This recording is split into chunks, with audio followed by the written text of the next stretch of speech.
la coordinadora de la segunda brigada del Sindicato Médico del Uruguay a Honduras, profesora agregada en Pediatría Dudelar, integró también el Programa Nacional de Salud de la Niñez del Ministerio de Salud Pública. Esto fue en el último gobierno del Frente Amplio, ¿no, Claudia? Sí. Muy bien, muchas gracias. No, voy a parar, ¿está bien? La mía como... ¿Está prendido? Sí.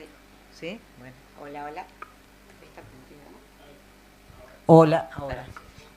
Como buena pediatra tienen muchas figuras para mantener la atención. Vamos a la siguiente. A mí como me dijeron que era un público bien diverso, yo traje algunos conceptos y definiciones que me gustaba como poder repasar con ustedes. Antes de agradecer la invitación, agradecer a la Red Internacional de Economía Humana, agradecer al CLAE y sobre todo a Patricia y Alberto que me acompañaron mucho, con mucho cariño además. Bueno, voy a tratar de hacer lo más breve y concisa posible, pero quería contarles que el contenido de la presentación va a hablar de eso, de definiciones y conceptos, de las repercusiones del déficit nutricional, que fue lo que me pidieron que hiciera más hincapié. No traje datos porque la idea es mostrarles como el impacto cualitativo de lo que tiene que ver el déficit nutricional y la inseguridad alimentaria y otros datos que me parecía de interés en esto que hablaban hoy, ¿no? De la interseccionalidad y cómo se juntan algunas variables que hace todavía que las personas caigan en una mayor visión de vulnerabilidad. Siguiente. Bueno, hoy lo habían dicho, ¿no? La primera presentación, lo que es seguridad alimentaria. Esta definición era un poquito más amplia y me gustaba que incluía no solamente esto del acceso, ¿no? De la disponibilidad, el acceso y la utilización biológica, sino que decía esto de la sostenibilidad que habló al principio la compañera de Chile y la equidad para que su consumo mantenga una vida sana y socialmente productiva. Y esto de la diversidad cultural también. Esto igual va a quedar acá, o sea que todos lo pueden ver. Yo solamente voy a hacer hincapié en algunas palabras que me parece que tienen que ver con lo que después vamos a desarrollar más adelante. Siguiente. La inseguridad alimentaria es lo contrario, ¿no? Una persona padece inseguridad alimentaria cuando carece de acceso a suficientes alimentos inocuos y nutritivos. Esto puede deberse a la falta de disponibilidad o a la falta de recursos para obtenerlo. Pero en Uruguay, que es un país que no hay falta de disponibilidad de alimentos, mayoritariamente la inseguridad alimentaria tiene que ver con la falta de acceso a los mismos y esto tiene un cruce con los hogares y lo que decía recién Andrea, que son los hogares más pobres. Seguimos. Esto es lo que hablaban hoy. La FIE es una escala de experiencia de inseguridad alimentaria que la clasifica de acuerdo a leve, moderada y severa. En la leve es la incertidumbre, o sea, es la preocupación que tienen las familias de si van a tener o van a llegar con los alimentos para satisfacer las necesidades. Y después, en este gradiente que va de la moderada a la severa, lo que es interesante es que ya empezamos a tener una limitación en el acceso y en pro de mantener la cantidad de los alimentos, lo que se sacrifica es la calidad de los alimentos. Y esto es importante para saber después por qué tenemos algunas repercusiones nutricionales que no tienen que ver con el déficit calórico proteico, sino que tienen que ver con los nutrientes esenciales para otros tipos de desarrollo más allá que el crecimiento corporal. Entonces, sacrificamos la calidad de la alimentación en pro de mantener la cantidad y después sí llegamos a lo último que tiene que ver con la inseguridad grave, que es me quedé sin alimento. O hay un día sin comer o hay en algún momento del día que no comí. Y lo importante, como yo me voy a enfocar sobre todo en la infancia y la adolescencia, es que el niño en ese hogar es el último, porque en general, donde la inseguridad alimentaria es más frecuente, que son hogares monoparentales y sobre todo con jefas de hogar madre, la madre sacrifica su ingesta para que sus hijos no pasen hambre. Y eso es bien importante, porque cuando dicen que uno de los factores de riesgo es la ausencia del padre, es porque nosotros en esta interseccionalidad de factores de riesgo vemos que son mujeres, que son monoparentales, que tienen que estar, ¿no?, con los cuidados y además salir con el trabajo, pero que además sacrifican su alimentación en pos de los niños. Seguimos.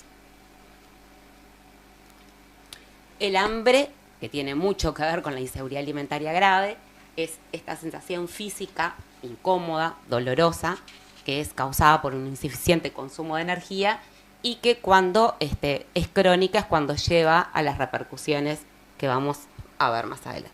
Siguiente. Ahora sí, vamos al tema que me pidieron que hablara, que es el impacto del déficit alimentario en niñas, niños y adolescentes. Siguiente. Y vamos a hacer foco en dos poblaciones que tienen que ver con la infancia y con la adolescencia. ¿Y por qué? Porque la infancia está caracterizada por una rápida evolución física, cognitiva, lingüística, social y afectiva, y es la etapa de la vida más vulnerable. Hoy leía, y de esas cosas que dice, ay, la leí, no me la acordaba, pero que el cerebro humano en 1 centímetro cúbico tiene más sinapsis que las estrellas que hay en la Vía Láctea. Y también esas metáforas me gustan mucho porque para llegar a eso hubo un proceso de nacimiento, de maduración, de proliferación y también de muerte neuronal. Y en la vida se reconocen 2 etapas críticas o sensibles. Una es la primera infancia, en que ese árbol crece y crece y crece. Y otra es la adolescencia, en que se poda lo que no sirve y se deja lo que sirve. Si en esas 2 ventanas de oportunidades sensibles a estos cambios, esos cerebros, esos niños, niñas y adolescentes están expuestos a daños o están no expuestos a factores protectores, esas sinapsis no van a ocurrir y no vamos a llegar a ese cerebro de las estrellas de la Vía Láctea. Entonces, esta primera infancia, que no va desde el nacimiento del niño, va desde la parte preconcepcional, o sea, desde el mismo momento en que una mujer desea concebir, ¿tá? Incluso hasta la idea, ¿no? y el deseo de concebir, hasta que se va formando ese bebé, ya cosas que pasan en intraútero determinan determinadas capacidades, competencias y factores de riesgo para desarrollar determinadas enfermedades antes de que ese niño nazca. Seguimos.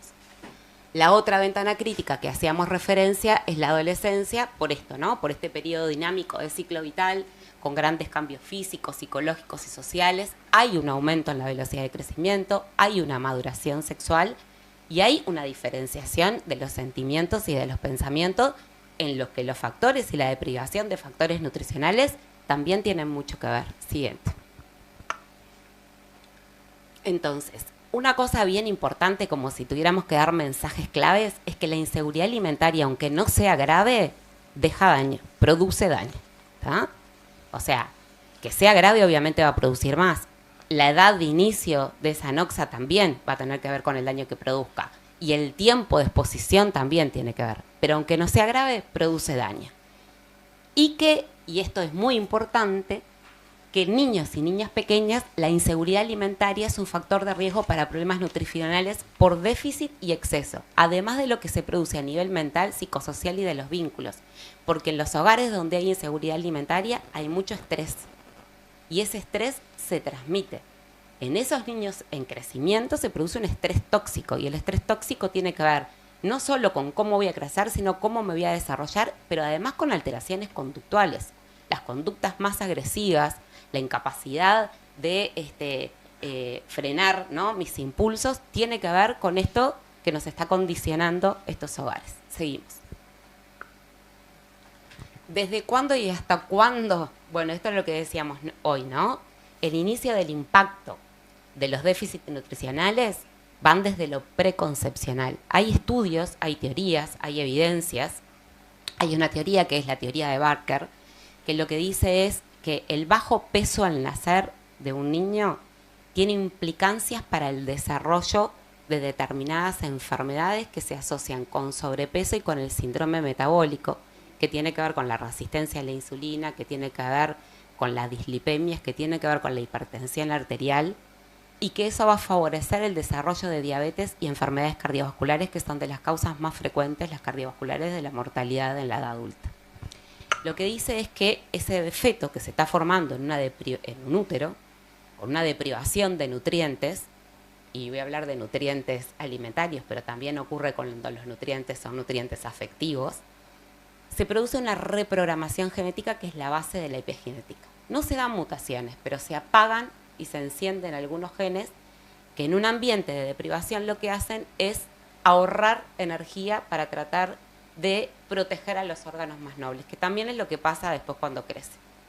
Entonces esos niños, ese bajo peso al nacer va a ser un factor predictivo, pero esa alteración genética que se da, lo que hace es que ese bebé tenga más probabilidad de desarrollar sobrepeso y obesidad y con eso enfermedades crónicas no transmisibles, mal llamadas, decíamos nosotros, no transmisibles, porque si el daño perdura, si el déficit de nutrientes perdura, si la inseguridad alimentaria perdura, yo lo puedo transmitir a la otra generación.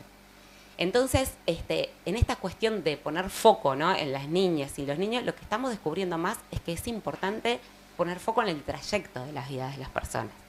Que se inicia, porque no, esto es como, ¿no? Yo tengo que cuidar a la mujer gestante, que es una adolescente muchas veces, que la tengo que cuidar porque tiene deprivación de eso, pero que además voy a empezar a cuidar a ese niño que va a nacer, y ese niño, si sigue exponiéndose al daño, va a ser un niño con más riesgo de desarrollar diabetes, hipertensión, entonces va a ser un adolescente. Entonces hay que poner foco en esto del trayecto, porque los daños se mantienen. Incluso una vez que uno detecta el riesgo y pudiendo hacer algunas cosas con niños, niñas y adolescentes, sabe que algunos daños son irreversibles y que son irreparables. En algunos momentos, esto que decía hoy Andrea, que tiene que ver con lo nutricional, yo puedo, ¿no?, revertir esta cuestión nutricional y capaz que no desarrolla ninguna alteración nutricional, pero hay un daño que puede ser neurocognitivo, psicosocial, que se va a mantener y que tiene que ver con los rendimientos después que se ven, porque las pruebas de rendimiento escolares y en secundaria, o con los vínculos. Y eso es bien importante. Y el otro tema, vamos a la siguiente. Seguimos. Esta es lo que hablábamos hoy, ¿no? Pero pasame la siguiente, que es a lo que me quiero referir, que es la triple carga de malnutrición. Uno antes decía inseguridad alimentaria, deprivación, desnutrición, emaciación, que es un déficit de peso para esa altura, ¿no? Y no hablaba de obesidad, porque la obesidad estaba vinculada a países en desarrollo, con una dieta en exceso, ¿no? Pero no, hay una obesidad que está en la pobreza y que tiene que ver con qué nos alimentamos. Si uno se paraba en los consultorios en las épocas de pandemia, cuando además los niños no tenían más el comedor escolar para ir a alimentarse o estaba limitado, las madres venían y decían, me dan un bono, pero yo no puedo comprar frutas y verduras con esto. Yo tengo que comprar harina, tengo que comprar fideos. Entonces, obvio que la ingesta energética se mantiene y nosotros no queremos que se pierda, ¿no? Porque si no tenemos nada, por lo menos tenemos que cuidar eso. Pero los nutrientes esenciales no están. Y después el peso en la balanza aumenta. Entonces, no es verdad que el sobrepeso y la obesidad se dé en zonas de riqueza. Hay un sobrepeso y una obesidad que está en las familias pobres y que en Uruguay es muy relevante. ¿Tá? Incluso hay estudios que muestran que en los hogares con inseguridad alimentaria, la desnutrición, la emaciación y el retraso de crecimiento que estaba dado por la talla para esa edad eran las más frecuentes, y que la obesidad era tan frecuente que era frecuente en todos, en los hogares de inseguridad alimentaria y de seguridad alimentaria, o sea que se veían en los dos hogares. Y esto me parece re importante porque muchas veces uno piensa que para hablar de inseguridad alimentaria y desnutrición se va a encontrar con la imagen de una niña o de un niño flaco, ¿no? Yo hoy buscaba como imágenes porque queríamos, ¿no? A veces como que las cuestiones entran mucho más por la foto que por las palabras. Y la verdad que eran tan tristes que dije, no las voy a poner, porque la verdad que no las voy a poner. Pero tiene que ver también con esto de que cuando nosotros vemos a un niño con un sobrepeso y obesidad, la mayoría de la gente dice, qué divino que está, qué gordito, qué hermoso que está. Y hay un déficit de nutrientes críticos, que ¿sabe cómo se llaman ese déficit de nutrientes críticos? Hambre oculta. Porque esa imagen que nos está dando ese niño, de verdad no nos está dando lo que pasa por adentro. Seguimos.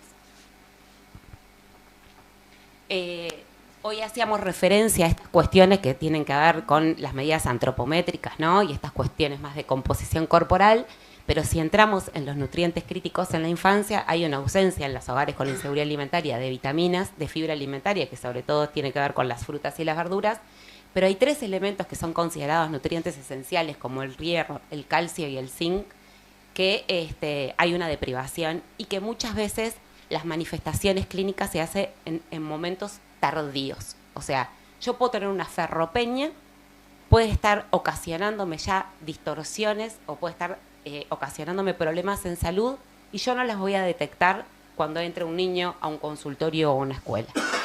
Por eso me parecía importante, y la siguiente, y no los quiero aburrir con la medicina porque me parece que no son muchos de colegas míos, Pero lo que tiene que ver con esto, o sea, no tengo hierro.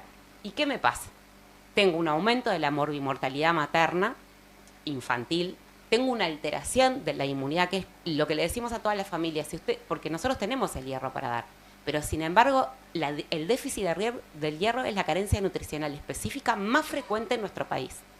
Teníamos 33% aproximadamente en la encuesta de lactancia y nutrición materna que se hizo en el 2019, habíamos bajado un 27%, pero esto, como decía Carolina, hoy depende de dónde haga el foco. Si hago el foco en algunos barrios carenciados, eso me va a subir y casi la mitad de los niños tienen hierro, porque además, en esos niños, además de la pobreza, de la inseguridad alimentaria y del déficit de nutrientes específicos, tenemos parasitosis intestinales, por ejemplo, que se desarrollan aún más y que perpetúan las alteraciones de la nutrición. Impacto en la audición y la visión, porque todas las manifestaciones del déficit de estos nutrientes son multisistémicas porque intervienen en múltiples procesos del organismo. Afectación neurocognitiva. Hay estudios que demuestran que la deprivación de hierro en los primeros 3 años de la vida va a producir alteraciones neurocognitivas que se van a manifestar en la edad escolar y en la adolescencia.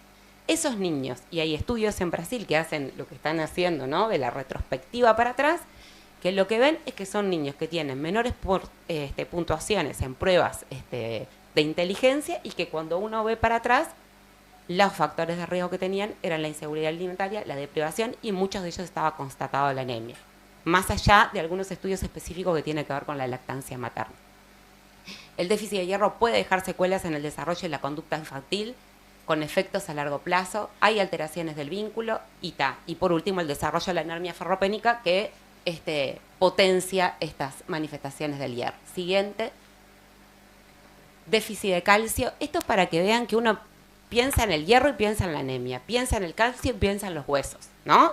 Pero en realidad las manifestaciones son sistémicas, oculares, cutáneas, dentales, cardiovasculares, neurológicas, digestivas, carenciales, alteraciones del comportamiento, porque después señalamos a los niños y a los adolescentes con sus comportamientos violentos. Después señalamos, ¿no?, la violencia, por quién ocurre, y esto está registrado. Toda esa deprivación que tuvieron, más allá de los vínculos afectivos, ¿no?, del cuidado, para que un niño o un adolescente establezca vínculos saludables, lo que necesita es que lo quieran desde que nace. Siguiente. Claudia. Tengo el tiempo. Pasame la del zinc y pasame la otra. Seguimos. Esto es le quiero mostrar la otra foto porque sí me parece re impactante. Este es un cerebro normal y este es un cerebro de un niño con malnutrición. Podría poner este normal, podría tapar acá y podría poner abandonado. O podría haber puesto expuesto a violencia. Y va a pasar lo mismo. Y esta sí me parece una gráfica.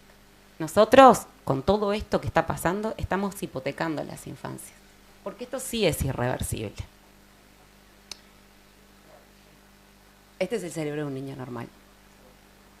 Y en este cerebro, ahí después lo que recibimos es estas cuestiones, ¿no?, del aprendizaje, de los vínculos, de la productividad del país a largo plazo, ¿no? Porque estas cuestiones es que estoy visibilizando más allá. Nos va a salir carísimo atender a las familias vulnerables, pero nos va a salir mucho más caro si no atendemos a las familias vulnerables. Siguiente.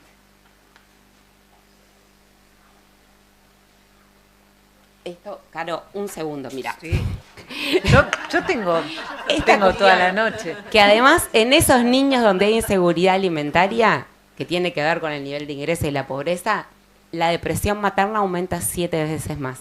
Y en la siguiente, los niños, pásame lo siguiente, obtuvieron una puntuación menor en las escalas de evaluación neuropsicológica. Acá está evaluado por el ACQ3, pero miren, el área en la que se encontró mayor diferencia porcentual fue la de resolución de problemas.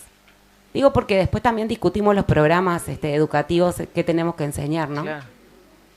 Este es un estudio que se hizo acá en Uruguay por RUANDI, que es la Red Uruguaya de Nutrición y Desarrollo Infantil, con el apoyo de UNICEF, y fue antes de la pandemia, y ellos prevén que con la pandemia esto haya aumentado.